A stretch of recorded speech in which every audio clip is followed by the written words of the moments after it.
Hello everyone, welcome to Skills Build Training YouTube channel. Myself Mohammad Zubair, and this channel is all about showing you how to become an IT pro really fast. So let's get started.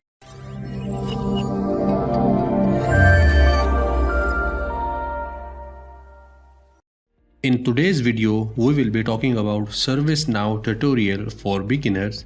We will see how it works, what it is, and why companies tend to use ServiceNow, and at the end we will have a small demo of how to use ServiceNow. Today, not only the IT sector but majority of the sectors aims to achieve the optimal efficiency. But this is not an easy task, as they face many roadblocks on the way, like organizational culture, skill levels, and many more other factors play the roles of hindrance. Legacy systems are still in use as well, which can slow the performance and optimality of a company or a sector. So in today's video, I'll talk about what is ServiceNow, why ServiceNow, ServiceNow architecture, and we will see some of its benefits and applications. So let's start with what is ServiceNow. Well, ServiceNow was founded in 2004 and it stepped foot in the field of information technology service management,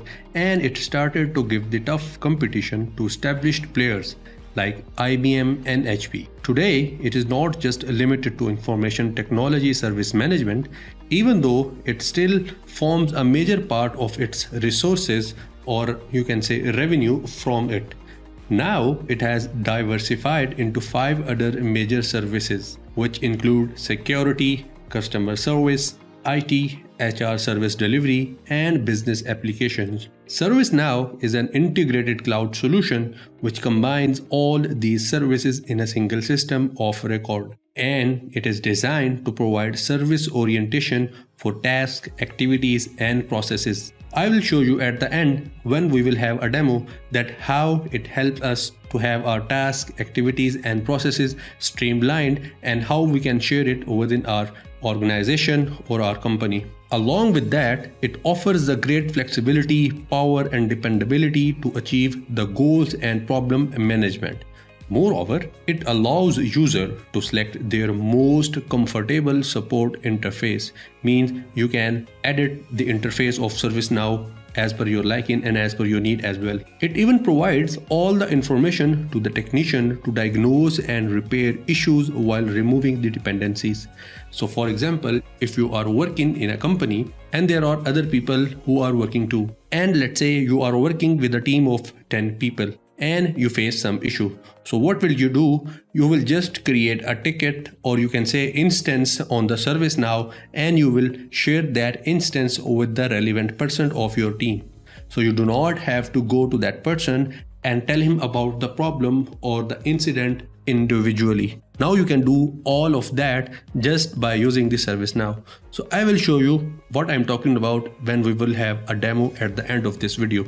Let's talk about why ServiceNow, and let's have a better understanding about it. ServiceNow is just like a ticketing tool which catalogs and processes the customer service request. Just like I told you that you will create a ticket or instance about the problem. ServiceNow has its roots in information technology service management since 2012, but with changing technology and with the introduction of cloud, it has created its niche as a cross-departmental platform which functions as enterprise cloud solution, which we build on the top of all other applications. Now, if we talk about who use the ServiceNow and how they use it, then we can say that employees, they use it to request the IT business services which is related to them. For example, if I am working and I need a special tool or special resources to complete my task, so I will just update about this on ServiceNow, and the relevant department will get the notification about my need and they will contact with me. Administrator, they use it to have users access, role, and privilege management. So administrators use this to handle all the hierarchy and all the privileges inside the company. Then we have implementers. They use it to deploy the platform feature and processes applications which fulfills and organizational need. At the last, we have developers. Well, developers use it to create a new functionality to extend the standard configuration. So as I told you earlier that we can customize and scale ServiceNow. So developer helps us to achieve that. Well, there are several reasons why ServiceNow is being used by organizations. So let's see some of the reasons. First one is it helps the information technology service management to reduce the cost up to 60%. Well, as everyone is at one place and everyone can access to anyone, and that saves a lot of time and eventually that saves a lot of cost. It helps businesses to replace their unstructured work patterns or business processes with intelligent workflow. It possesses many ways to offer help to the user, like in the form of questionnaire, chat, emails, form, etc. I will show you that as well at the end of the video, that how it has forms and chats and emails, etc. And it allows you to offer a customer-friendly self-service portal with your branding. So how cool is that? Cloud service and deployment method. Well, there are 3 deployment models of cloud services. Let's discuss them and let's see where does the ServiceNow fit in. First one is infrastructure as a service. In infrastructure as a service, we get a server in the cloud and we have complete control over it. In infrastructure as a service, we are responsible for everything. Means you are responsible for managing operating systems and application as well. Means we only get the server as service and rest of the things have to be managed by us. For example, we have Amazon Web Services where we get the server and rest of the thing needs to be managed by us. Then we have software as a service. It is a distribution model for software in which third-party providers host the application. And instead of installing and maintaining your system on it, we just access them via the internet and we do not have to worry about the maintenance as well, as the service provider is responsible for it. For example, you use Dropbox, Google Maps, Gmail, etc. We do not need to install or manage anything, as service provider takes care of it on its own. Then at the last, we have platform as a service. In platform as a service, it is the combination of simplicity and flexibility. Simple in terms as there is no need of operating system maintenance, versions and its patches, and flexible as it can be scaled and tailored as per the need of the application. For example, we have App Engine by Google, or we have Cloud Platform, or we have Windows, ASUS, etc. Now let's see where does the ServiceNow fits in these deployment models. ServiceNow started as a software as a service model for the ITSM. ITSM means Information Technology Service Management. But it has also ventured into the platform as a service cloud model, in which the business process of the entire organization can be managed in a single system. And ServiceNow provides the infrastructure which is needed to perform data storage, data collection, and as well as the application development on a single platform. But if we talk about in general, ServiceNow offers software as a service based services. So it means that it is cloud based application and you do not need to install or do anything on your system locally. Now let's talk about the architecture of ServiceNow. The majority of the cloud services which are in use today run on multi-tenant architecture like Azure, AWS, Oracle, etc. When we talk about the multi-tenant architecture, it creates a single instance and it serves the multiple customers, and it usually deals with the complex databases which demand frequent maintenance, which often leads to the unavailability of the resources to the customers. Then why ServiceNow has adopted a multi-instance architecture? So let's have an example of it. Let's have 3 customers having unique instances and have their own isolated pool of resources. What does this mean? Well, it means that they have their own resources and because of that they are independent of each other. Then we have the hardware which is shared among these 3 customers. Application and databases are all separately maintained by these customers, and because of that data isolation is a huge advantage, and this is why the performance of one customer will not affect the other, or performance of one customer will not be influenced by the other customer, as they are being handled individually, although they have a hardware resource underlying them as a common one. Now let's talk about the key features of ServiceNow. It allows ease of customization, better support to your customer with low maintenance costs, low configuration requirement to quickly running within an enterprise. Then we have real-time reporting and analysis in it. Then we have data integrity and confidentiality, improved operational tracking. Then we have instance-based implementation, and then we have at the last on-demand IT service management. As we have talked about in detail about what is ServiceNow and why organizations tend to go for ServiceNow. Now let's have a small demo of ServiceNow on our system. So let's have a small demo of ServiceNow. This is a home page of ServiceNow, and from here we will sign up for ServiceNow services. So I will just click on it, and now let's create our profile. So I will give here my first name, which is Bob, last name will be Proctor, and then I will give my email.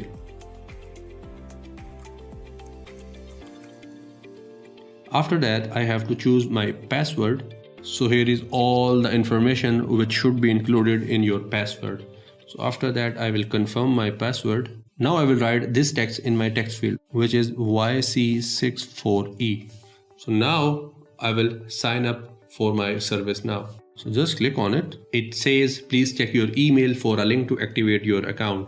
So just go to your Gmail, and from there click on your activation link, and you will be able to sign in your ServiceNow account. So I will go to my email, and from there I will activate my account, and here is the activation link. So I will just click on it. So I'm done with the activation. Now I can sign in with my ServiceNow account. So just click on it. Here you have to give your credential.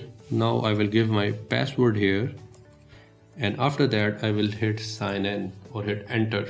It will show you this screen when you first sign in your ServiceNow account. So it says, do you need code? No, I don't need code. I need guided experience, or I need a developer oriented IDE. So I will go with developer oriented IDE. After that, click on next, and now just click on developers, and from here you have to check this box, then finish setup. And one thing to remember here, and it says we are processing your request. This will only take a few seconds. Now we need to have an instance which will allow us to use ServiceNow functionalities. So after some time we will have our instance, so we will wait for it. And here it is. As it says, your instance is ready, and here is the password and here is the username. So you should save this password in your text file or in your system anyhow, because every next time you try to log in into your ServiceNow account as an administrator, you need to have these credentials. So you should save these credentials in your system somehow. So after that, just click on open instance. So here is the welcome screen, or you can say the default screen when you will log in into your ServiceNow and when you will open your instance. So here we have different applications which we can use in our ServiceNow, and from here we can search for anything. So as I have told you that we can create tickets and incidents in our ServiceNow, and we can share those incidents with our teammates and with our peers as well. So I will search here for incidents, and here they are. And this is the application, and these are different modules related to this. Application name is self-service. You can always customize this name, because as I told you that ServiceNow offer a lot of customization, and these are different modules of self-service. So from here I will click on create new. What it has done, it has opened a new window, and in this window I have a form, and I will enter the information about the incident which I have been facing in my organization. For example, I was working on a server and I have faced some problem related to that server. So what I will do, I will create that incident, and that incident will get shared with the related person. So I will show you how we can do it. So this is the number which is given by default. You can always change that as well, but I will go with it as it is. So now after that it says the caller means. So from here we will select the caller, and this is the list of all the callers. So I will go with able tutor. After that I will select the category of this incident, Is it related to hardware, software, a network, or a database? So obviously it is related to network. So I will just click on it, and in subcategory I will select other information. So is it about DHCP, IP address, or VPN, or wireless, or whatever? So let's say we say here that we have an issue related to IP address. So after that I have to look for service. You can leave that empty as well. So now I will write here the short description of the problem. I will write here IP addresses are not working. And as you can see that as I have written this, down here I have an article which is related to my related search or my description which I have written here. So what it has done here, that instead of letting us report an incident, it is giving us with the solution right away. Means ServiceNow is allowing us to have this article which is written by some other people in our organization, so that we can read this article and we can solve this problem on our own. And in case if we do not get to solve this problem, even after reading that article, we can still submit our incident. So I will complete this form and I will submit this incident. So here it says contact type, means how did you knew about this incident? Did you get this information on phone, on email, or it was self-service or anything else? So I will write here email. Now it says what is the state of this incident. Obviously it's a new incident. Now it says the impact, means what will be the impact of this incident. Obviously I will say it is a high. Now it says urgency, means how quickly you want this to get solved. So I will write here high. Now as you can see that as I have selected impact and urgency as high, so its priority got critical as default. So now it says assignment group, means to which group you want to assign this incident. So I can choose a group from this list, or even I can select a particular person to whom I want to assign this incident. For example, I'm going to assign this incident to Beth Anglin. So I will just double click on it, and now this incident will be assigned to Beth Anglin. For example, if I knew that Beth Anglin is the person who will solve this problem or who have the expertise to solve this problem. So that is why I have assigned this to Beth Anglin. Now here you will enter your description about the incident, or you can add additional information of what problem you are facing and what type of problem you are facing. So it is optional for you. After that you will just click on submit. Now what will happen, that this incident will be assigned to Beth Anglin and she will be notified, or she will have the information about it automatically. You do not have to call her or email her or go personally to discuss the issue with her. Now here you can see that it says assigned to me. If I click on it, and here you will see all the incidents or all the tickets which will be assigned to you. At the moment I have no incident which is assigned to me. Now let's change the privileges here. So from here I will choose impersonate user. So now I will search for the user. As you knew that I assigned that incident to Beth Anglin, so I will search for Beth, and here it is. Just click on it, and now we will be using our system as Beth Anglin. So after reloading, we will again look for incident, and here it is. Now I will click on assigned to me. So here we will have all the incident which will be assigned to us. So as you can see that it says IP address are not working. This was the incident which was assigned by me earlier to Beth Anglin, and now as we are logged in as Beth Anglin, so I can see that these are the which are assigned to me, and this is the caller which was able tutor. As if you remember, when we were selecting the caller, we went for able tutor, and from here I will open the incident, and now I have all the information about that incident, and I will see that what type of solution that incident needs. So after having all the information, I will solve the problem, and after solving the problem I will just click on resolve. I will just close this issue after resolving it. So I will just click on resolve, and here you will see one more thing. As it says, the following mandatory are not filled. If we further go down here it says work note, means just write here that how did you solve it, or what was the real problem which was forcing IP addresses to not work. So I will just write here, there was issue with internet connection, and now down here we have further information. So after that I will just again click on resolve, and now our incident has been resolved. As you can see that state has been changed to resolved from in progress. So this is how you can report incident, and you can create different tickets in your ServiceNow, and all the peers and all the employees will be able to see your incident or your ticket if you share with them. So this is how incident work in ServiceNow. So these are the different filters which I can apply on the incidents which have been assigned to me. So this is how ServiceNow works. So this was one of the feature of ServiceNow, that how we can create incidents and how we can have our tickets generated and how we can assign those incidents and tickets with some particular individual in our company. Now let's search for service catalog. And here it is, just click on it, and these are the different services which are offered by ServiceNow to its customer, or you can say to its user. We can have mobile, desktop, software related services, we can have hardware related services, then we have whole lot section of services separate as well. So that's it for this video.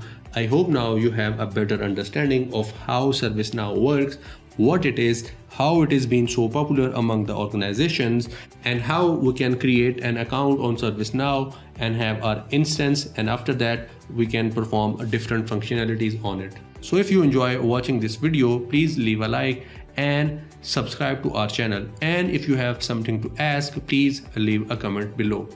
We will see you in another video. Till then, take care.